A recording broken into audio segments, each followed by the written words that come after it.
with men, I at least knew how to earn their attention and love through my body. I had learned this very dysfunctional way that I can gain approval, validation, love, attention. I learned to gain it all through my body. Welcome to the Deeper Please podcast. I'm Eliza, dating and intimacy coach, Mexican medicine woman, and feminine and masculine energy expert.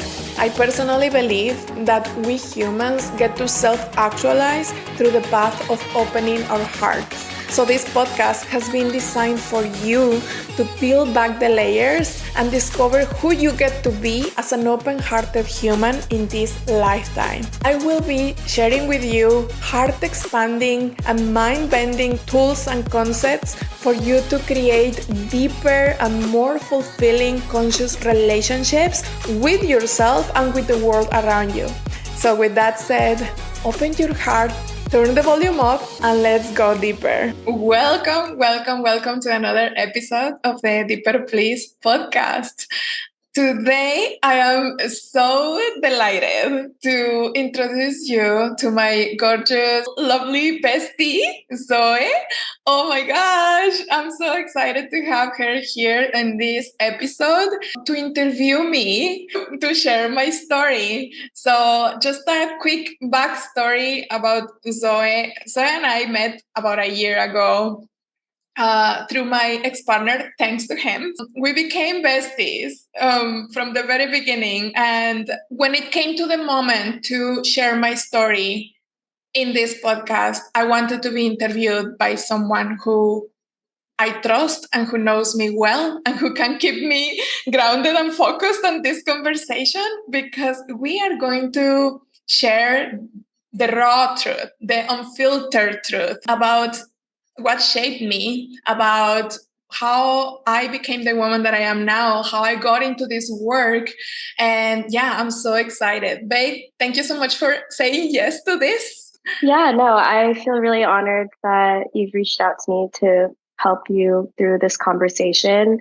And it feels very full circle, especially because our first interaction was at a dessert cafe when I was having a meltdown about whether or not I should break up with my boyfriend.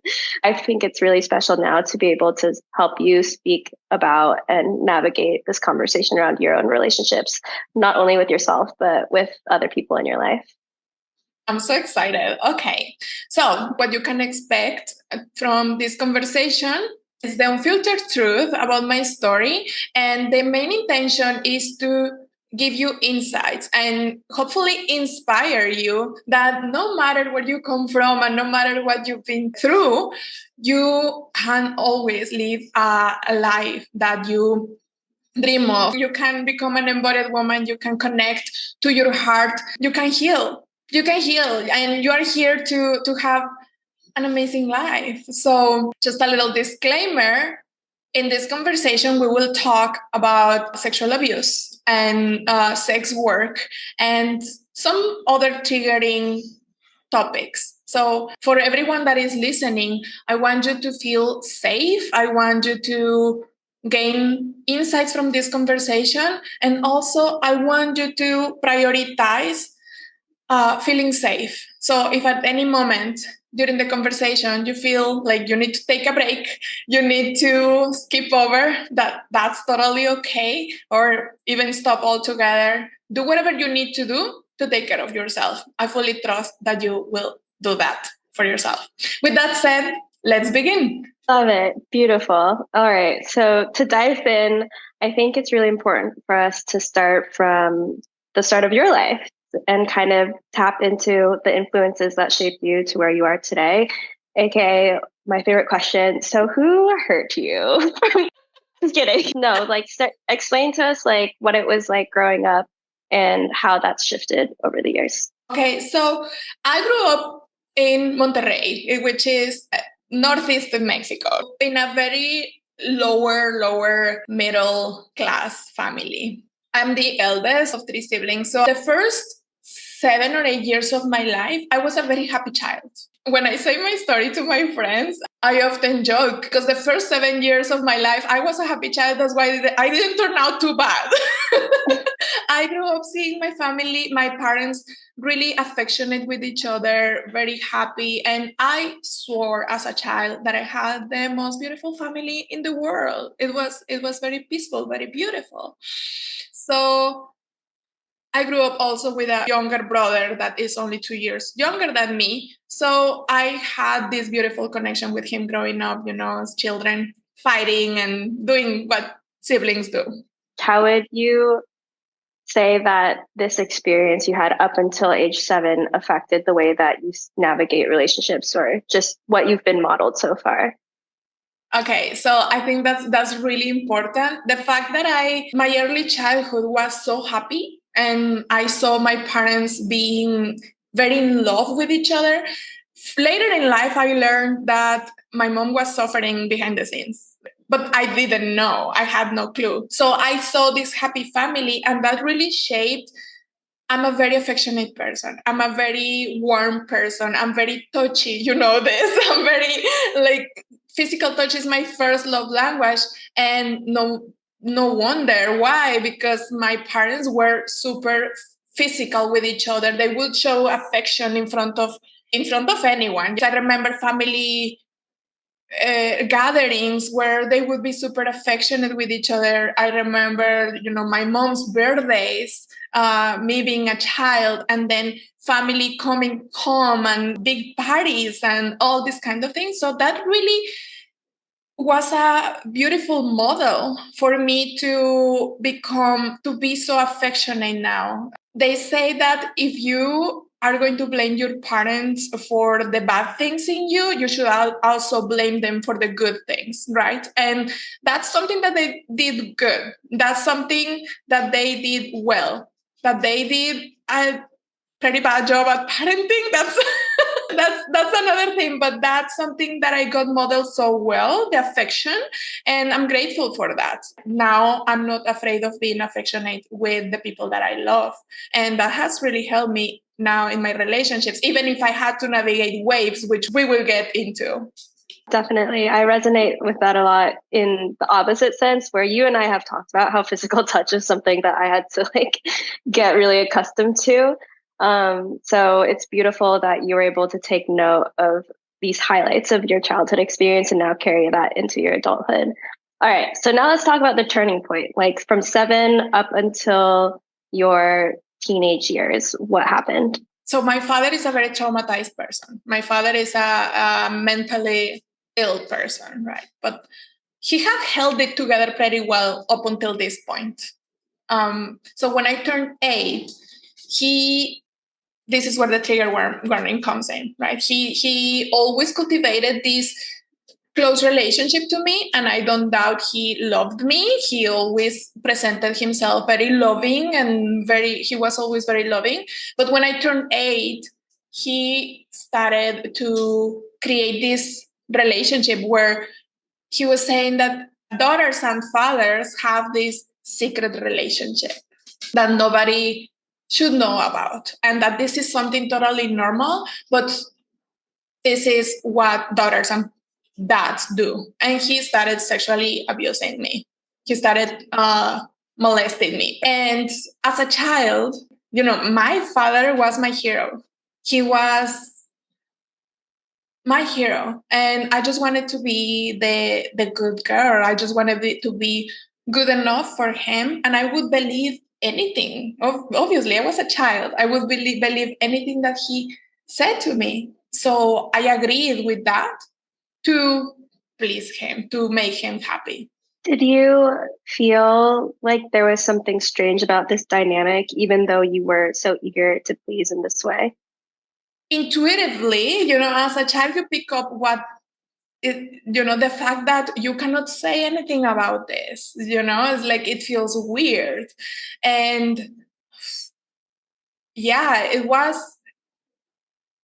intuitively, I knew that there was something wrong in it, but I would trust him. He always told me, you should trust me, you should trust me, you should trust me. Mm. So I trusted him. Healing that part of my story has been so freaking deep and multi-layered, because going into the fact that I was betrayed by my hero and fooled pretty much, because I was always told that this is a normal thing. This went on from when I was around 8 all the way until I was 14.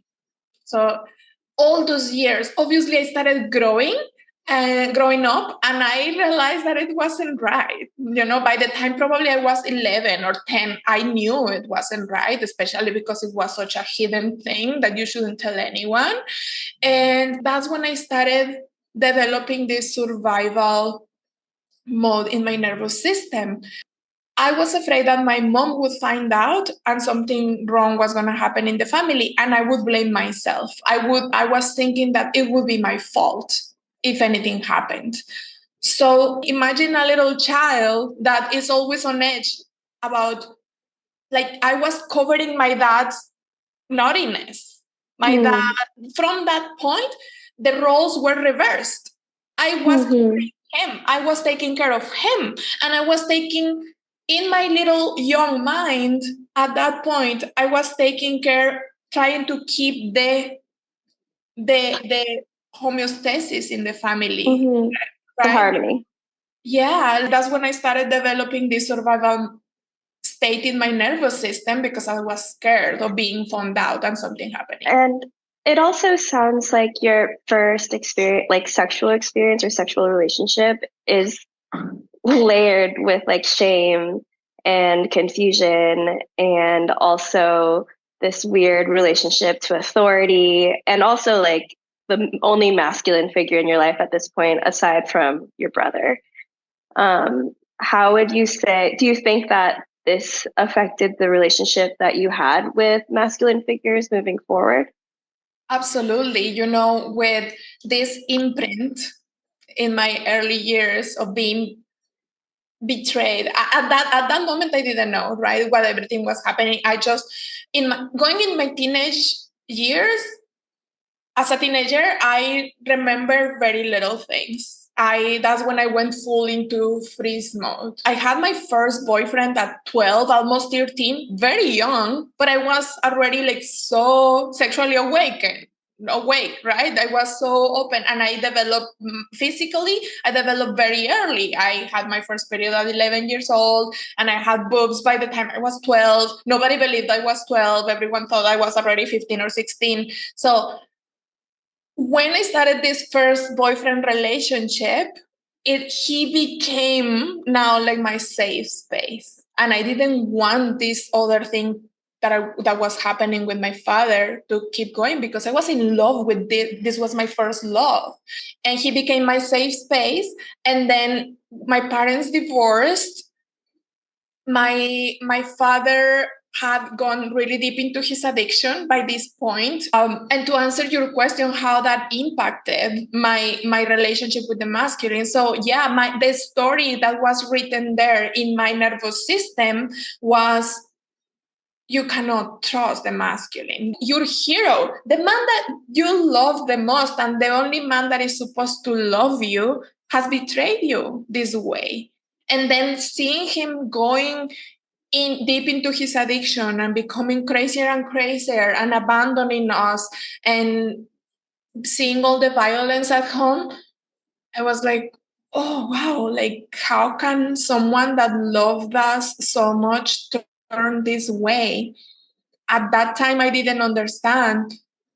You don't understand about addiction and mental illness, and you don't, so because you don't understand that, you have to make sense of it some way, somehow. My mind said, you're not worthy of love.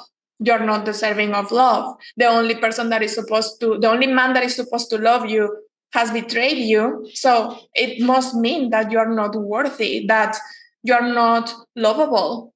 And that was Or going into my adulthood. And with every single relationship, there was always this underlying feeling that I was unlovable. That was the proof that I had in my, growing up. yeah, I would love to talk more about the relationship you then had with your mom. Like, how did this affect your relationship with your mom? How did she feel about like sex and intimacy? Did she talk to you about that at all when you were younger? Yeah, actually, the sex education I got from my mom, just for context, she grew up in farm, rural area where not even electricity was available, and very little education. She's the eldest of 8 children. She was helping raise the children since she was 6 years old because my granny was just having one every fucking year. So my mom was helping with that and being, again, talk about being responsible as a child. Talk about having to mature as children, right? So the story repeated itself in a very different context, different way, but the story repeated itself. So my mom, the sex education that she gave me was, be careful, you're gonna get pregnant, don't give your body away, very shame ingrained and scary. There was never this permission or never do it safely. No, it was always shame based. And when she found out that I started having sex with my first boyfriend, I lost my virginity with, like, penetration wise with the first boyfriend. I was only 14. I was very young. And my mom found out and she was so mad at me. So mad. Like, oh, what are you doing? You're going to get pregnant. Blah, blah, blah. All of these things. And then talking about the relationship with her, I felt somehow guilty for what had happened with my father. I blamed myself. Then around 14 years old, I was 13 or 14, my mom, not clearly, but she could sense something was going on. And she got mad at me instead of protecting me, instead of protecting her child. She got mad at me. That was a very heartbreaking moment for me because my sense of guilt that I had inside of me already, and then her going against me when she found out that my father was abusing me,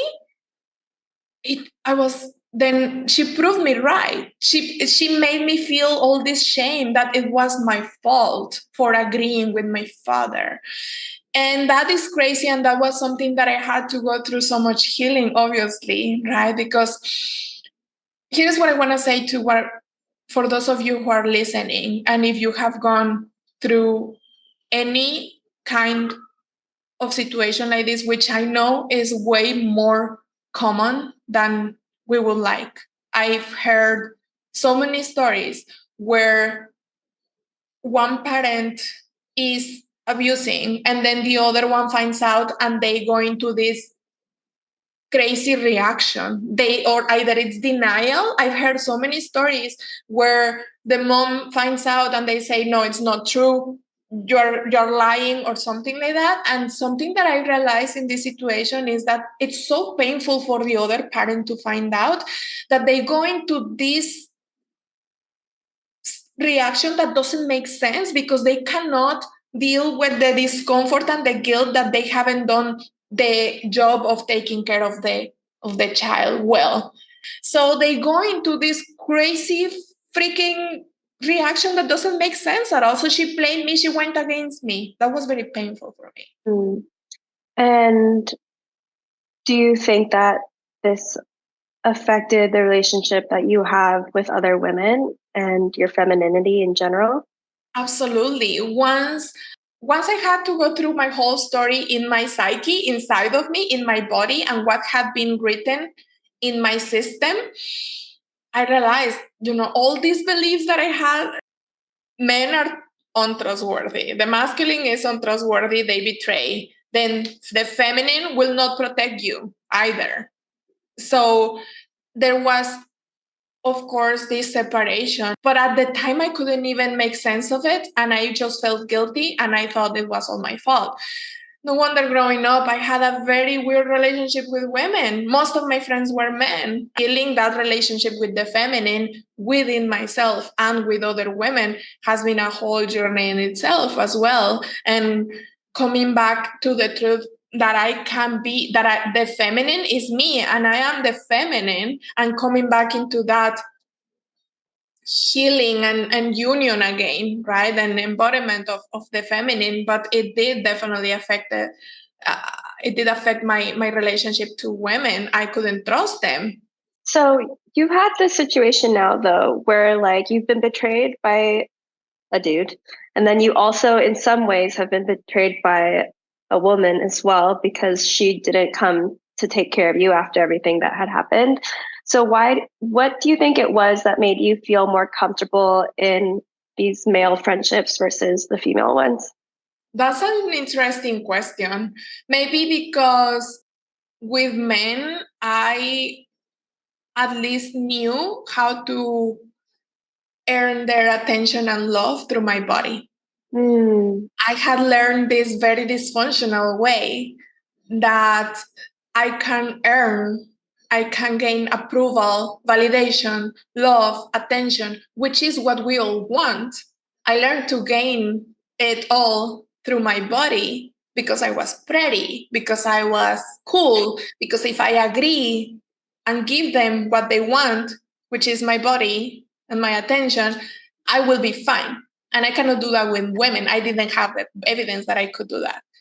Yeah, that makes a lot of sense. And I want to be mindful of time, but I also think it's important to talk about this first boyfriend that you had and how the experience that you had with your father kind of like led into your experiences with him. Do you see the impact that it had? Was it a healthy relationship? Like you were turning to this person for safety after everything that happened with your dad, but was the safety real? Good question.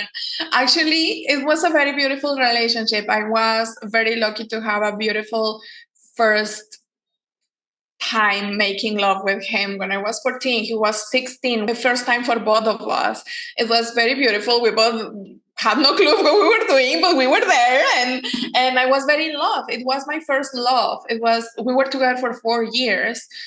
And one of the main big lessons that I learned with him was that okay, then I can find safety in a man. He was a good-hearted boy, and we were, just like all these butterflies, and like it was so beautiful. And also I learned how my power over men, because it was the Mm. first time I had a relationship with a man outside of my dad's relationship. So I learned that I could manipulate through my body. What I used to do, he lived like 2 hours away from my city in another city, and he would come on the weekends to see me. We were super young. And he would come on the weekends. He was allowed to sleep in my brother's room. And by the time we were a little older, he was in high school, and he, instead of going back home on Sunday, I would convince him to stay longer because I just wanted to be with him, a anxious attachment, and I wanted to keep him with me for as long as possible. And I would go into this manipulation of, oh, you can skip school tomorrow. You don't need to go back home today. And it would come Monday, and he was like, okay, yeah, sure, I'll skip one day. And then, oh, but you can skip another day. It's okay. There was times when I could keep him all the way through Thursday, and then Toxic. his mom would come and get him. At this point, he's like 17, 18. And his mom would come all the way from the 2-hour town away to get him. And now that I look back, what I know is that I learned that I had this power over men, that I could violate their boundaries. So that's something really important that I learned as a dysfunctional pattern, that I can bend men's boundaries. And that's a pattern that I had into all my relationships. It's a power dynamic. I would always try to violate their boundaries, and that felt satisfying to me. And I would confuse that, I would mistake that for love. If you Mm. change your boundaries for me, that means that you love me. That was Mm. my way of proving something. Now that I know that I had that pattern in my last relationship, I was like, oh, okay, what if now me honoring a man's boundaries is a way of loving them in a healthy way? And that's what I've learned. And now I literally say honoring a man's boundaries turns me on. Like it makes me wet when a man set boundaries with me, because that's a sign of strong masculine and healthy masculine. And I love honoring their boundaries. But that has been a whole transformation from being someone who manipulated men into now being a woman that loves honoring men in that way. Yeah, and it's interesting to me because it's clear that this reaction that you had, where you felt as though you needed to take control and you needed to be the one that was manipulating the situation, is a direct response to the situation where you were manipulated and your boundaries were being crossed for years by this masculine figure. So it's powerful that you observed that in yourself and now have shifted it. And at least to me, like, this first part where you're manipulating and stuff, I'm sure you've loved many people, but the act of like the manipulating, I don't even think is a real reflection of love. It's a reflection of like power and control. Absolutely, absolutely. But at the end of the day, these patterns, all that they're trying to do is to get a need met. So for me, I would manipulate to meet that need for love. I didn't know how else to do it. In my mind, I had this story that through my body, if I give a man what they want, I will get what I want. So it was very sticky, dysfunctional way of doing things, but I didn't know other way.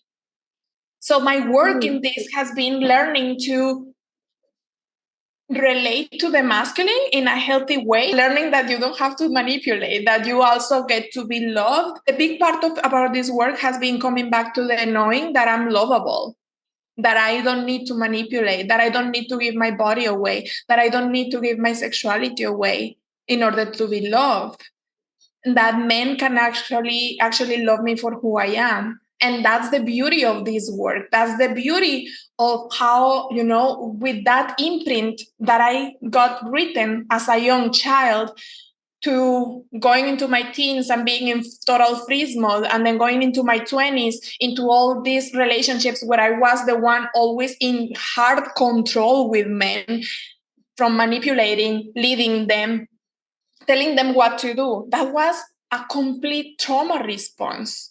And unfortunately, this is so common. We become this woman that needs to have that sense of control, and we belittle men, we downplay them, we talk shit about them, we want to control them and manipulate them. But at the end of the day, it's just a trauma response. And that was exactly my case. And that's why going from there to being a woman who highly honors men and respects men, and realizing that the story that I lived with my father, or even with the other men that hurt me in my life, like the high school boy that rejected me, for example, knowing that those men don't get to define my relationship with the masculine, that going through that healing is what really changed my life. Is what changed my life, because that's what allowed me to be more feminine. That's what allowed me to relax more into my heart, into my openness, and be this woman that I'm so open-hearted. That's why discovering this, it became my life purpose. I'm like, oh, I went through all of that because this is what I'm meant to guide women through. And realizing that if I can have a healthy relationship with the masculine after all that shit, anyone can. So it sounds like if we want to break up these experiences in terms of like masculine and feminine energy, it sounds like the periods before where you're trying to manipulate, when you're trying to control, where you're initiating, would you say that's you trying to master like masculine energy, and now you've leaned more into your feminine energy? The thing is that when we, as feminine beings, go through experiences that break the trust with the masculine, what we do is we start embodying this toxic masculinity. We just start reflecting what we were done to us. That was the case for me. I believe that the masculine betrays, I became a betrayer. I believe that the masculine is untrustworthy. I became an untrustworthy person in my relationships. I was the one cheating. I was doing all the bad shit, all the shit that my father did. I was just mirroring that because that's what I learned about the masculine. So we go into this toxic masculine ourselves because we don't have that point of reference of healthy embodiment of the masculine. And the work there is learning to relate in a healthy way, learning to get your needs met in a healthy way. That is the work. But what it really takes is coming back into a sense of trust, into a sense of union where you can have a healthy relationship between feminine and masculine, but for that, you have to create that between yourself first. Yeah. So, what was the turning point then? Like, you've had all of these relationships. Like, why did you decide this is something that I need to break? If you felt like you were in control and things were moving and grooving, you were thriving ish in this dysfunctional way, like, why did you change that? Yeah, well, the turning point was I was in a 9-year long relationship in all my 20s, from 21 to 29. At this point, I was living in the UK and yoga phoned me when I was 29 or 28. Yoga phoned me. I have my first spiritual awakening. Mind you, before this, I knew nobody that was spiritual. I had never any contact with spirituality outside of religion. So, never in this context. And so I started practicing yoga because of fitness purposes. I wanted to be more flexible. So I go into my first spiritual awakening, like realizing, oh my God, there is a body here that is like connecting to my breath, connecting to my body. After the sexual abuse, you become so disconnected with your body. You become very shut down. I would use my body for validation, but I wasn't connected to it. I was very sexual, but I wasn't connected to my sexuality, right? It was always with a goal in mind. So through yoga, I come into this realization that there is a body here and breathing and connecting to my breath and becoming present. Whoa, that was a huge revelation for me. So as I start going down that path, as it always happens, you evolve and everything that is no longer in alignment has to fall away. 1 year later, I left that 9-year relationship by this point. And that's when I knew that things had to change for me. Fast forward after I left that relationship and moved out of the UK and came back to Mexico, the turning point that really made me go deep into the healing with the masculine was this crazy event that happens. I was a victim of a fraud. I lost everything I had. I lost a lot of money. There is I won't go into all the details for that story, but with this fraud, back then I had a mentor. And when it happens, my mentor says, well, if this is happening with money, money is masculine energy. And that's when it clicked. I had already been working on the trauma with my father and the sexual abuse, but that's when it really clicked that, oh, I really need to go deeper into this. Was it your mentor that specifically called out that money is masculine energy, or was that something you had learned somewhere else? That was my first mentor, and that was really the revelation. Oh, if money is masculine energy, she helped me understand that money is what represents stability, safety, resources, providership. I had a very fucked up relationship with that, obviously. So that's when I was like, oh, okay, then here we go. Pure Eliza's fashion, head first into that healing, because that's how I do things. This is something that is calling me. I'm not gonna just tiptoe on it. I'm just gonna go knee deep. Head first. Yeah. Okay. Love it. So now, as a follow-up to that, do you find there are specific patterns that you see in the clients that you've worked with? Yeah. So doing that work, healing the relationship with the masculine, my big realization was that I had already been working on my feminine.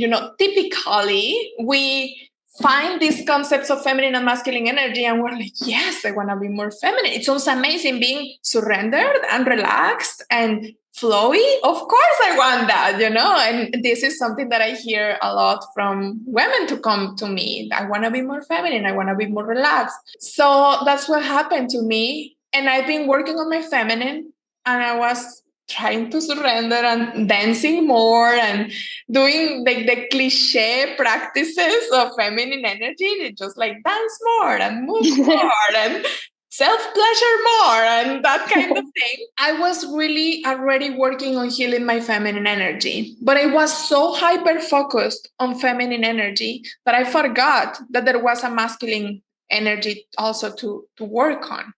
So, and this is something that I see a lot in my clients too. They want to be more feminine and they only work on the feminine energy. So when the fraud happens, this big event with money happens, my mentor says, masculine energy. Was like, oh, okay. I've been just solely focusing on healing my feminine. Let's explore this. And that's when I realized that that was the missing piece for me to become more feminine.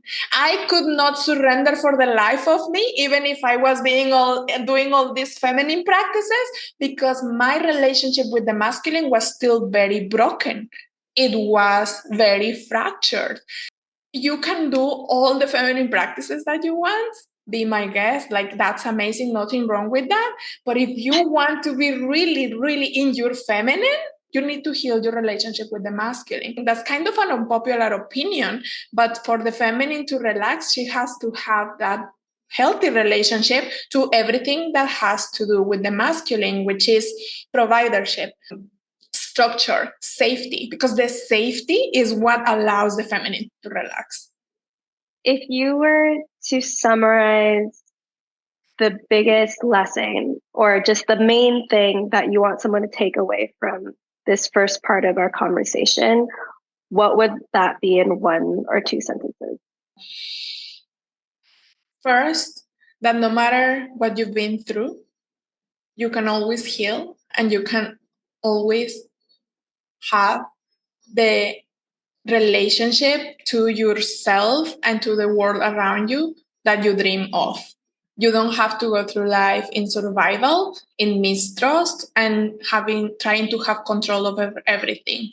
You can relax, you can heal, and it's your responsibility. Whatever happened to you in the past is not your fault, but it is your responsibility to heal, and you get to choose that for yourself.